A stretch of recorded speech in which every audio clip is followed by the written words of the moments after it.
কি ভাবছেন যুদ্ধ শেষ? খেলা তো এখন শুরু মাত্র।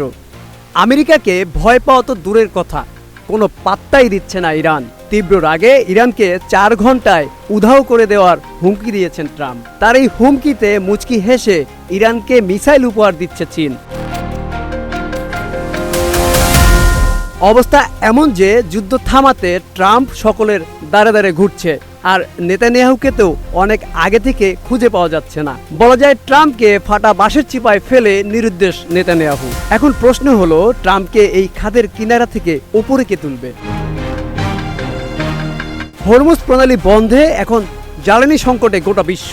তেলের জন্য দেশে দেশে দীর্ঘ লাইন। যারা আগে ভাবতো যুদ্ধ তো আমার সাথে লাগেনি, এই সকল ঝামেলা একান্তই তাদের, আমাদের না। এখন তাদের গলায় যেন কাটা বিঁধল, না পারছে কথা গিলতে, না পারছে নিজ মুখে কিছু বলতে। সময় এখন এমন অবস্থায় এসে দাঁড়াতে যাচ্ছে যে পুরো বিশ্ব মিলে ইরানের কাছে মাথা নত করবে, অথবা ঘটে যাবে একটি বড় সংঘাত যা তৃতীয় বিশ্বযুদ্ধের দিকে ধাবিত হবে।